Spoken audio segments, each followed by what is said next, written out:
ఇది కేవలం సమాచారంగా మాత్రమే భావించండి. వైద్య నిపుణులను సంప్రదించండి. 40 ఇయర్స్ ఏజ్‌లో ఎఫెక్ట్ అవుతుంది.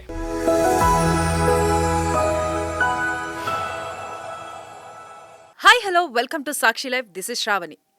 Chronic kidney disease CKD. అసలు సీకేడి అంటే ఏంటి? మన కిడ్నీస్ ఫెయిల్యూర్కి వచ్చిన టైంలో అసలు ఎలాంటి ప్రాసెస్ చేయాలి? ఈ క్రానిక్ డిసీజ్ అనేది మన కిడ్నీస్లోకి ఎంటర్ అయినప్పుడు అది ఇంకా ఇతర ఎలాంటి డిసీజెస్కి దారి తీస్తుంది? అదేవిధంగా దీనికి ట్రీట్మెంట్ కానీ సిమ్టమ్స్ కానీ ఏ విధంగా ఉంటాయి? ఎర్లీ స్టేజెస్లలో వీటిని మనం ఎలా గుర్తించవచ్చు? వీటన్నిటికీ కూడా మనకి సమాధానం చెప్పడానికి ప్రస్తుతం మనతో పాటు డాక్టర్ సీరపాణి గారు ఉన్నారు. He is the nephrologist from Apollo hospitals. So వారిని అడిగి మరిన్ని విషయాలు తెలుసుకుందాం. నమస్తే సార్. నమస్కారం అండి. సో సార్, జనరల్గా ఇప్పుడు ఎవరిని చూసినా కూడా మెయిన్గా ఏంటి అని అంటే డయాబెటీస్ పెరుగుతున్న కొద్దీ ఈ కిడ్నీ ఇష్యూస్ కూడా పెరుగుతూ వస్తున్నాయి. సో సాధారణంగా ఇప్పుడు ఏంటి అని అంటే కిడ్నీ డిసీజ్లలో మెయిన్గా మనకి క్రానిక్ కిడ్నీ డిసీజ్ అని చెప్పేసి అంటున్నారు. అసలు what is mean by chronic kidney disease? Chronic kidney disease ముందు డిఫైన్ చేసుకుంటే సబ్సిక్వెంట్లీ మనకి డిస్కషన్ ఈజీ అవుతుంది. సో కిడ్నీ మెయిన్ పని ఏం చేయాలి అంటే మనం రోజువారీ తినే ఆహారం, నీళ్ళు, ఉప్పు, తర్వాత కొన్ని రకాల సాల్ట్స్, ఇవన్నీ కూడా బాడీలో బ్యాలెన్స్లో ఉండడానికి హెల్ప్ చేస్తుంది. సో మనం తినే ఫుడ్ దాంట్లో ఏంటంటే అది ప్రాసెస్ అయిపోయిన తర్వాత కొన్ని రకాల యాసిడ్స్ డెవలప్ అవుతాయి. ఇవి యాసిడ్స్ ఎక్కువ అయినాయి అనుకోండి, టిష్యూస్ కానీ ఇవన్నీ సరిగ్గా పనిచేయవన్నమాట. ఇలాంటివి మెయింటైన్ చేయగలగాలి. అవి కిడ్నీల ద్వారా యూరిన్లో నుంచి బయటికి వెళ్ళిపోతాయి. ఎప్పుడైతే ఈ పనితీరు చేయాల్సిన విధంగా చేయట్లేదో దెన్ కిడ్నీ డిస్ఫంక్షన్ అంటారు. అంటే కిడ్నీ పనితీరు తగ్గింది. దీంట్లో కిడ్నీ పనితీరు తగ్గడానికి 2 రకాల కారణాలు ముఖ్యంగా చూస్తాం. ఒకటి అక్యూట్ కిడ్నీ ఇంజురీ అంటారు. అంటే ఏదైతే ఒక్కొక్కసారి డీహైడ్రేట్ అవ్వడము, హీట్ స్ట్రోక్ రావడము, విపరీతంగా విరోచనాలు అయ్యి, లేకపోతే కొన్ని రకాల మందులు వాడి అలాంటప్పుడు సడన్గా క్రియాటినిన్ అంటే కిడ్నీ పనితీరు తగ్గుతుంది. దాన్ని అక్యూట్ కిడ్నీ ఇంజరీ అంటారు. అది కాకుండా ఇంకొక రెండో రకం ఏంటి అంటే క్రానిక్ కిడ్నీ డిసీజ్. దీంట్లో ఇమీడియట్గా మనకేమి ఎఫెక్ట్స్ ఏం కనిపించవు. స్లోగా వెనకాల స్లో బర్నింగ్ ప్రాసెస్ అనమాట. సో చాలాసార్లు సిమ్టమ్స్ కూడా ఉండకపోవచ్చు, కానీ పనితీరు తగ్గుతూ ఉంటుంది. సో కిడ్నీ పనితీరు తగ్గిందని తెలుసుకోవడానికి కొన్ని రకాల పరీక్షలు చేసుకుంటాం. అంటే క్రియాటినిన్ అన్న పరీక్ష చేస్తే దాంట్లో నెమ్మదిగా అది పెరుగుతూ కనిపిస్తుంది. దాన్ని క్రానిక్ కిడ్నీ డిసీజ్ అంటారు. ఓకే. సో సార్, ఇప్పుడు మీరు అన్నట్టు లైక్ వీటిని మనం స్టేజెస్ వైజ్గా కూడా అంటే లైక్ మీరు అన్నట్టు ఈ క్రానిక్ కిడ్నీ డిసీజ్ని మనం సిమ్టమ్స్ అనేవి ఉండవు, గుర్తుపట్టడానికి కూడా మనకి తెలీదు అని అంటున్నారు. ఇద్దరు మనం టెస్ట్ చేయించుకుంటే తప్ప మనకి క్రానికా లేకపోతే అక్యూటా అన్నది కూడా మనకి తెలిసే అవకాశం లేదు. సో అలాంటప్పుడు మనకి ఇంకా అసలు అది లాస్ట్ స్టేజ్కి వచ్చినాక కూడా మనకి తెలియకపోయే అవకాశాలు ఉన్నాయి. సో దీన్ని మనం ఎర్లీగా డిటెక్ట్ చేసుకోవడం కోసం ఏం చేస్తే బెటర్ అంటారు? కిడ్నీ డిసీజ్ జనరల్లీ దీన్ని సైలెంట్ డిసీజ్ అంటే అసలు సిమ్టమ్స్ ఉండకపోవచ్చు కూడా. Even 50% of the kidney function తగ్గిపోయినా కూడా ఏమీ సిమ్టమ్స్ ఉండకపోవచ్చు.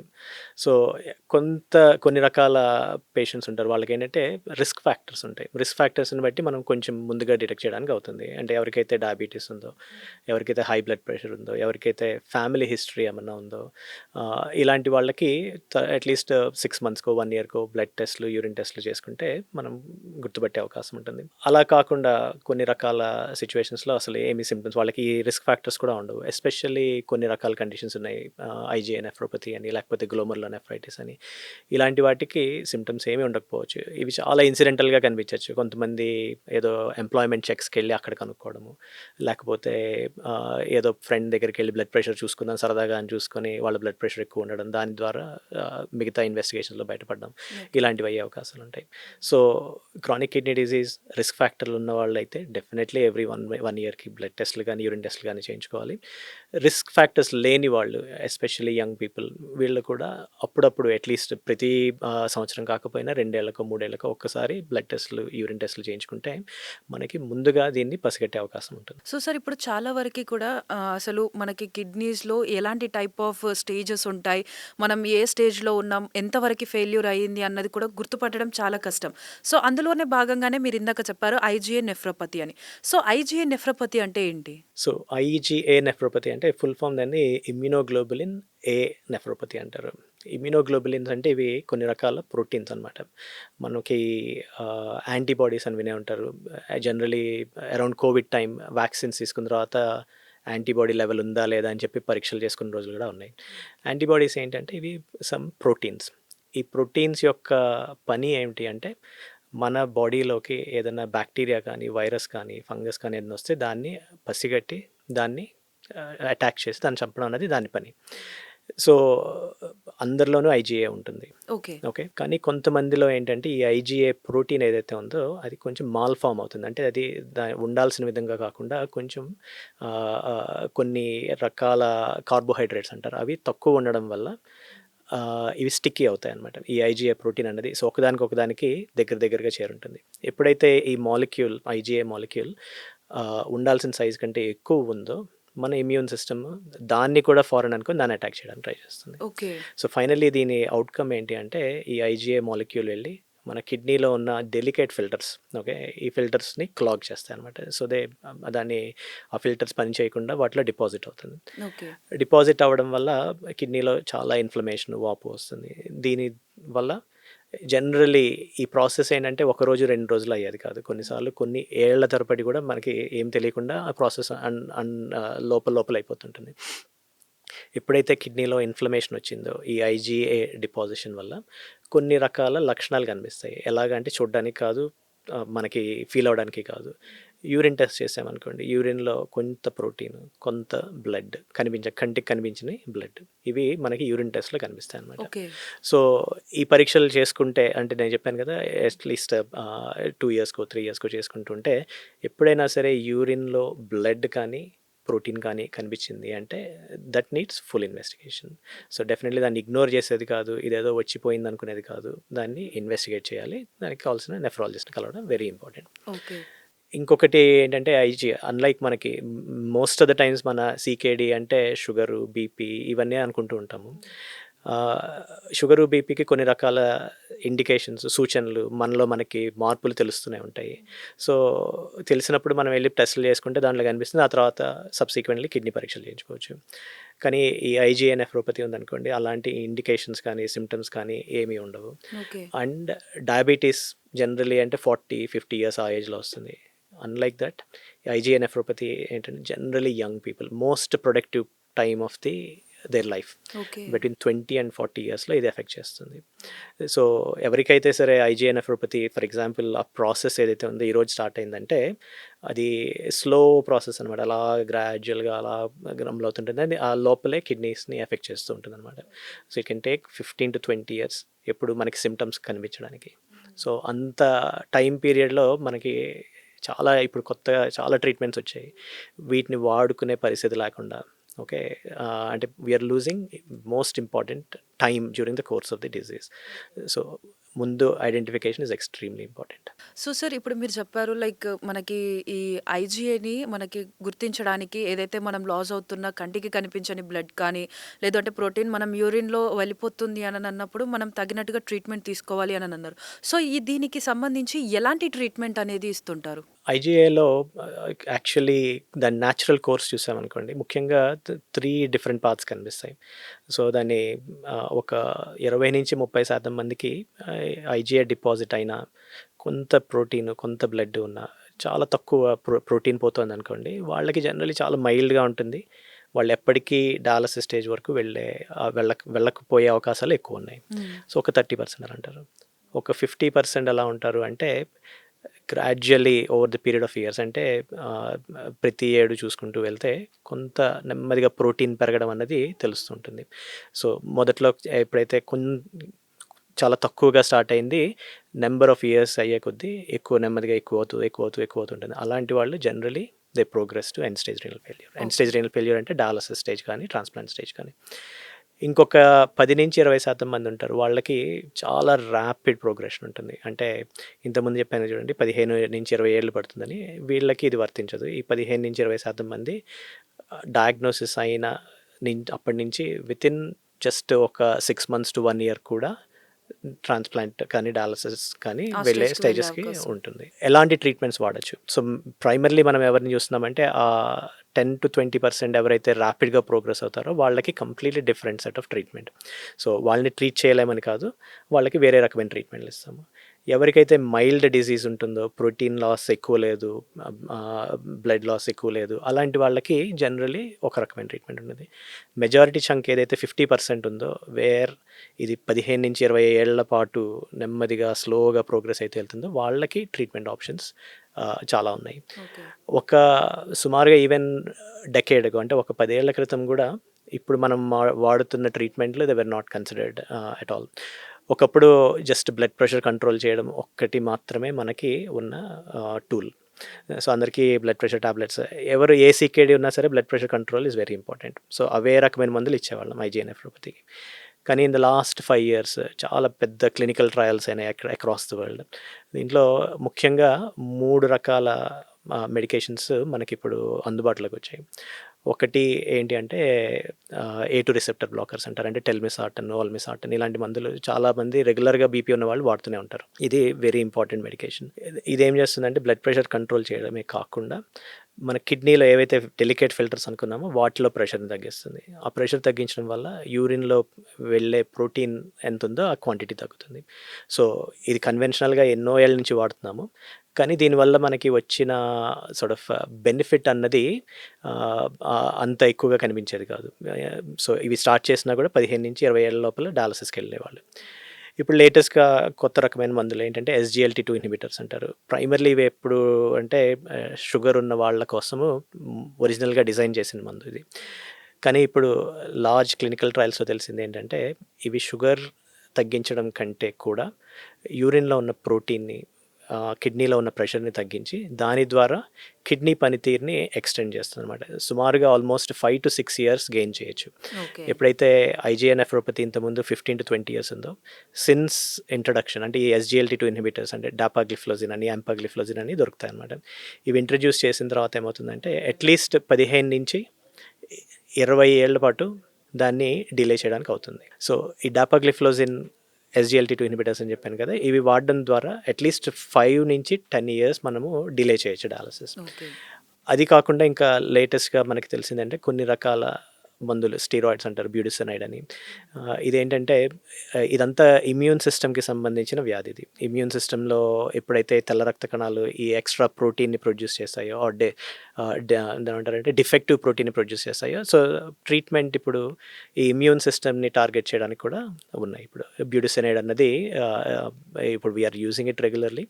ఇది పేగుల్లో ఉన్న ఇమ్యూన్ సెల్స్ని మోడిఫై చేస్తుంది. దాని ద్వారా ఐజీఏ ప్రొడక్షన్ తగ్గుతుంది. దాని ద్వారా ఈ డిజీజ్ని కంట్రోల్ చేసే అవకాశం ఉంటుంది. సో ఇప్పుడు మనమున్న జనరేషన్లో ఈ ఐజీఏ నెఫ్రోపతికి ఎక్కువ ఏ ఏజ్ గ్రూప్ వాళ్ళు ఎఫెక్ట్ అవుతున్నారు sir? So typically IGA nephropathy 20 to 40 years ఏజ్లో ఎఫెక్ట్ అవుతుంది టిపికల్గా. సో వాళ్ళంటే ఆ టైంలో జనరలీ మనకి ఇబ్బందులు ఏమున్నట్టు కూడా కనిపించవు. So we are busy with our own life, education, career building, family, వీటన్నిటిలో హెల్త్ అన్నది ఎవరు 22 నుంచి 40 అంటే బేసిక్గా ఎడ్యుకేషన్ కంప్లీట్ చేసుకొని మనం జాబ్లో సెటిల్ అవ్వడం ఈ స్టేజ్లో ఉంటాం కాబట్టి ఈ ఏజ్ వాళ్ళకి ఎందుకు ఐ థింక్ డిసీజ్ ప్రాసెస్ ఎందుకు ఎలాగ వస్తుందనే చెప్పడం కష్టము. ఇప్పుడు చూసుకుంటే ఒట్టి ప్యూర్ లైఫ్ స్టైలే అని చెప్పలేము దీనికి. కొన్ని జెనెటిక్ కాజెస్ ఉంటాయి. జెనెటిక్ అంటే మనకి జన్యుపరంగా వచ్చే కండిషన్స్ వేరే ఉన్నాయి, బట్ ఇది జెనెటిక్ కాజ్ అని చెప్పడానికి లేదు. దీని ఏంటంటే పాలీజీనిక్ డిసీజెస్ అంటారు. అంటే ఒక పర్టికులర్ జీన్ వల్ల వచ్చేది కాదు. For example polycystic kidney disease అని ఉంటుంది. అదైతే ఫ్యామిలీలో తరతరాలుగా రన్ అవుతుంది. ఫాదర్కి వస్తే వాళ్ళ పిల్లల్లో 50% ఛాన్సెస్ ఉంటాయి అన్నమాట రావడానికి, హెరిడిటరీ. ఇది అలాంటి డిసీజ్ కాదు, కానీ genetics also play role in this disease process. So ఎందుకు వస్తుందో చెప్పలేము. వచ్చిన వాళ్ళని ఐడెంటిఫై చేయడం వెరీ ఇంపార్టెంట్. ఈ యంగ్ ఏజ్లో ఎప్పుడైతే మనకి హెల్త్తో అస్సలు ఏమి ఇబ్బంది లేదు అనుకున్న వాళ్ళకే ఎఫెక్ట్ అవుతుంది. సో వాచ్ఫుల్గా ఉండడం వెరీ ఇంపార్టెంట్. అండ్ బ్లడ్ టెస్ట్లు కానీ, యూరిన్ టెస్ట్లు కానీ చేసుకోవడం అట్లీస్ట్ ఎవ్రీ ఇయర్ అక్కర్లేదు, ఎవ్రీ మంత్ అవసరం లేదు, once in 2 years, 3 years, just make sure. ఎందుకంటే ఎర్లీగా దీన్ని ఐడెంటిఫై చేస్తే ట్రీట్మెంట్ ఆప్షన్స్ క్యూర్ చేసే ఆప్షన్ ఉంటుంది. లైక్ కంప్లీట్గా ఇది ట్రాన్స్ప్లాంట్ కంటే క్యూర్ అన్నది ఇంకా పాసిబుల్ కాదు. ఇది అట్లీస్ట్ ఇది మేనేజ్ చేసే కండిషన్. లైక్ డయాబెటీస్ కానీ, హైపర్ టెన్షన్ వచ్చింది అనుకోండి, దానికి క్యూర్ ప్రస్తుతానికి అయితే లేదు. దాన్ని మేనేజ్ చేసుకోవడం, మందులు వాడుకుంటే దానివల్ల వచ్చే సైడ్ కాంప్లికేషన్స్ అన్ని అవాయిడ్ చేయొచ్చు. అలాగే ఐజీఏ నెఫ్రోపతికి కూడా ప్రస్తుతానికి క్యూర్ అయితే లేదు, but this is very manageable condition. So అందుకనే ఐడెంటిఫై చేసి we can delay the need for dialysis. So sir, ఇప్పుడు మనం చూస్తున్న సిచ్యువేషన్లో మాక్సిమం ఎంత పర్సెంట్ ఆఫ్ ద పీపుల్కి ఈ ఐజీఏ నెఫ్రోపతి ఉంటుంది? It's a good question. సుమారుగా అంటే స్టాటిస్టిక్స్ ప్రకారం చూస్తే 1,00,000లో 2 ముగ్గురికి అలాగా వచ్చే అవకాశం ఉంటుంది. అదే డయాలసిస్కి వెళ్ళే పేషెంట్స్ సంఖ్యలో చూస్తే ఒక 100 మంది డయాలసిస్ పేషెంట్స్ ఉంటే దాంట్లో 5 to 7 patients will have kidney disease due to IGA nephropathy. So sir, ఇప్పుడు ఈ ఐజీఏ నెఫ్రోపతి ఉన్న వాళ్ళకి డైట్ పరంగా ఏదైనా మనం తీసేయడమా, లేకపోతే డైట్స్లో ఏమైనా యాడ్ చేసుకోవడమా కిడ్నీ హెల్త్ కోసం? ఎలాంటి డైట్ని ఫాలో అయితే బెటర్ అంటారు? సో క్రానిక్ కిడ్నీ డిసీజ్ ఏ కారణం వల్ల అయినా సరే అవ్వచ్చు.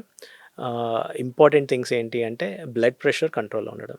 సో బ్లడ్ ప్రెషర్ ఎక్కువ ఉన్న కొద్దీ యూరిన్లో ప్రోటీన్ ఎక్కువ లీక్ అవుతుంటుంది. సో బ్లడ్ ప్రెషర్ కంట్రోల్లో ఉండాలి అంటే మనము ఉప్పు తగ్గించాలి. ఓకే. సో ఉప్పు విపరీతంగా ఉండకూడదు. జనరలీ వేసే less than 3 grams of sodium ఆ లోపల ఉంటే బ్లడ్ ప్రెషర్ కంట్రోల్ ఉంటుంది. బ్లడ్ ప్రెషర్ కంట్రోల్ ఉంటే ప్రోటీన్ తగ్గుతుంది. అలాగే చాలామందికి యూరిన్లో ప్రోటీన్ పోతుంది, నేను ఎక్కువ ప్రోటీన్ తీసుకోవాలనుకుంటారు. కానీ ఎక్కువ ప్రోటీన్ దీంట్లో వీ డోంట్ అడ్వైజ్. జనరల్లీ టిపికల్గా ఒక 60 kilo పర్సన్ ఉంటే 48 to 50 grams ఆఫ్ ప్రోటీన్, అంటే 0.8 grams per kilo per day of protein is allowed. ఎక్కువ తీసుకున్న కొద్దీ బాడీ దీన్ని ప్రాసెస్ చేయడము, కిడ్నీ మీద లోడ్ ఎక్కువ పడుతుంది అనమాట. ఈ కిడ్నీ ఇంత ప్రోటీన్ని ప్రాసెస్ చేసి బయటికి పంపించాలి. సో దాంతో ఇంకా ఈ కిడ్నీలో ఉన్న ప్రెషర్ పెరగడం వల్ల ప్రాసెస్ యాక్సలరేట్ అవుతుంది. So we reduce less protein. ఆ తర్వాత మెయిన్ ఇంపార్టెంట్ థింగ్స్ మనకు తెలిసింది ఒబిసిటీ ఉంటే కిడ్నీస్ మీద ప్రెషర్ ఎక్కువ పడుతుంది. డయాబెటీస్ అది ఉంటే దాన్ని కంట్రోల్లో ఉంచుకోవాలి, దానికి తగ్గ మందులు వాడుకోవాలి. So these are the most basic things for any CKD patient. స్పెసిఫిక్గా ఐజీఏ నెఫ్రోపతికి ఈ పర్టికులర్ డైట్ అన్నది అయితే ఏమీ లేదు. CKD diet is what we advise. అంటే చాలా వరకు అందరికి ఉండే డౌట్ ఏంటి అని అంటే డయాలసిస్ అనేది ఎప్పుడు బెస్ట్, అదేవిధంగా కిడ్నీ ట్రాన్స్ప్లాంట్ అనేది ఎప్పుడు, అంటే ఏ స్టేజ్లో ఉంటే చేసుకోవాలి అన్నది కూడా చాలా మందిలో కనిపించే common confusion. So as a nephrologist మీరు ఏం సజెస్ట్ చేస్తారు? ఇంతకుముందు చెప్పినట్టు ఈవెన్ 50% ఆఫ్ కిడ్నీ ఫంక్షన్ తగ్గిపోయినా కూడా మనకి ఏమి సిమ్టమ్స్ ఉండవు. సో ఈవెన్ సమ్ పేషెంట్స్ 30%, 20% కూడా ఏం సిమ్టమ్స్ ఉండవు.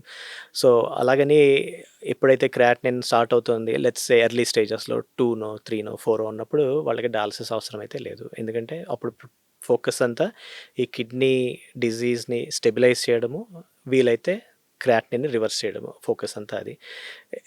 ఈ సిచ్యువేషన్లో క్రియాటినిన్ పెరుగుతోందని చెప్పి డయాలసిస్ చేయరు.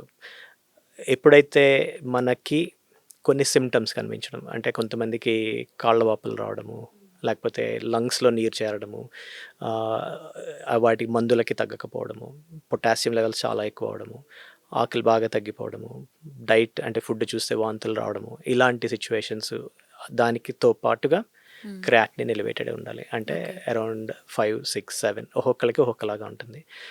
అవి they are definite indications for dialysis. అవి లేనంత వరకు చాలా వరకు డయాలసిస్ లేకుండా మేనేజ్ చేయొచ్చు మందులతో. సో కొంతమంది ఫర్ ఎగ్జాంపుల్ ఇద్దరు పేషెంట్లు వస్తుంటారు, అట్లీస్ట్ నెలకి ముగ్గురు ఎక్కడో వేరే డాక్టర్కి చూపించుకొని ఓకే నాకు క్రియాటినిన్ 3.5 ఉంది, ఇప్పుడు ట్రాన్స్ప్లాంట్ చేయించుకోవాలి, ఇప్పుడు డయాలసిస్ చేయాలని, అది కరెక్ట్ కాదు. ఎర్లీ డయాలసిస్ సిమ్టమ్స్ లేకుండా చేయడంతో వచ్చిన ప్రత్యేకమైన బెనిఫిట్ అయితే ఏమీ లేదు. బట్ కరెక్ట్ టైంకి చేసుకోవాలి. కరెక్ట్ టైంకి సిమ్టమ్స్, సైన్స్ మనం డిస్కస్ చేసుకున్నాం ఇందాక.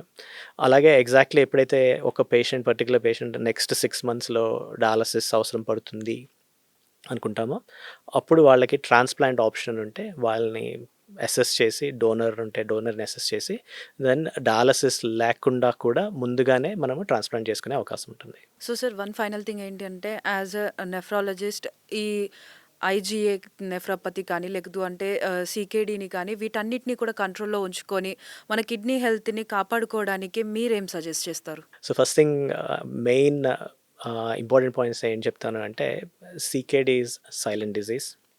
ఓకే, సో తరచుగా అంటే అప్పుడప్పుడు కానీ బ్లడ్ టెస్టులు కానీ యూరిన్ టెస్టులు కానీ చేసుకోవాలి.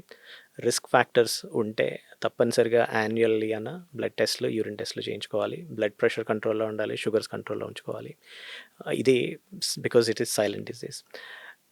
ఇన్ రిలేషన్ టు సీకేడీ, ఎవరికైనా సరే సీకేడీ ఉంది అని తెలిస్తే వాళ్ళు డెఫినెట్లీ చూసుకోవాల్సింది ఏంటి అంటే హెల్తీ లైఫ్ స్టైల్, వెయిట్ తగ్గడం ఒకటి, బ్లడ్ ప్రెషర్ కంట్రోల్లో ఉంచుకోవడం ఒకటి, డయాబెటీస్ కంట్రోల్లో ఉంచుకోవడం, తగినంత నీరు తాగడం, అవాయిడింగ్ పెయిన్ కిల్లర్స్. ఓకే. తర్వాత నాన్ స్పెసిఫిక్గా హెర్బల్ మెడిసిన్స్ ఇలాంటివి తెలియని మందులు వాడకుండా ఉండడం, ఇవి very important to look after your health. తర్వాత ఐజీఏ నెఫ్రోపతి స్పెసిఫిక్గా వస్తే ఎంత ఎర్లీగా డయాగ్నోస్ చేస్తే అంత డిలే చేయొచ్చు మనం డయాలసిస్ని. There are newer therapies every day, every month or every 2 months at least we are finding one new drug, okay, that has been shown to be helpful. So సంవత్సరానికి in the last 2 yearsలోనే we have at least కొత్తగా 3 new drugs release అయినాయి. అవి ఇంకా ఇండియాకి రావడానికి కొంత time పడుతుంది, ఎందుకంటే ఇవన్నీ వెస్టర్న్ వరల్డ్లో అప్రూవ్ చేసిన డ్రగ్స్ ఇవి. ఇండియాలో కూడా కొంత రెగ్యులేటరీ యాక్టివిటీ ఉంటుంది, తర్వాత ఫార్మా కంపెనీస్ దాన్ని తీసుకురావాలి. ఇనీషియల్గా కొంచెం ఎక్స్పెన్సెస్ ఉంటాయి, but this is a disease. దాని ప్రోగ్నోసిస్ అంటే అవుట్లుక్ చాలా సిగ్నిఫికెంట్గా మారింది. And I think it's a very exciting time in the context. So thank you so much sir. Thank you. So చూస్తున్నాం కదా, మనకి క్రానిక్ కిడ్నీ డిసీజ్ కానీ లేకపోతే దానివల్ల వచ్చేటువంటి ఐజీఏ నెఫ్రోపతి కానీ ఎలా గుర్తించాలి, ఎందుకంటే మనకి ఇది చాలా ఏళ్ల వరకు కూడా సిమ్టమ్స్ అనేవి కనిపించవు. సో అలాంటి సందర్భాల్లో అది కిడ్నీ ఫెయిల్యూర్కి కూడా దారితీసే అవకాశం ఉంటుంది. కాబట్టి రెగ్యులర్ ఇంటర్వల్స్లో మనం యూరిన్ టెస్ట్ అనేది చేయించుకోవడం బెస్ట్. అదేవిధంగా మనకి ఏదైనా డిసీజ్ ఉన్నట్టు మనకు అనిపిస్తే, ఏమైనా సిమ్టమ్స్ ఉన్నట్టు అనిపిస్తే వెంటనే నెఫ్రోపతిని కన్సల్ట్ అయ్యి దానికి తగినట్టుగా ట్రీట్మెంట్ కూడా తీసుకోవచ్చు. ఎందుకంటే ఇప్పుడున్న జనరేషన్లో మనకి ప్రతిదానికి దానికి తగ్గట్టుగా కూడా ట్రీట్మెంట్ అనేది అవైలబుల్లో ఉంటుంది. కాబట్టి తగినటువంటి జాగ్రత్తలు తీసుకొని కిడ్నీ హెల్త్ని కాపాడుకోండి.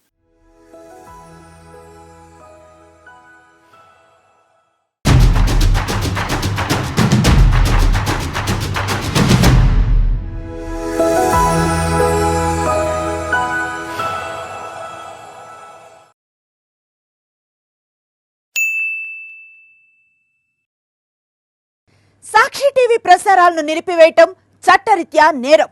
సాక్షి టీవీ ప్రసారాల కోసం మీ స్థానిక కేబుల్ ఆపరేటర్ను వెంటనే సంప్రదించండి. DTH లో ఇంటర్నెట్లో కూడా సాక్షి టీవీ ప్రసారాలను వీక్షించవచ్చు.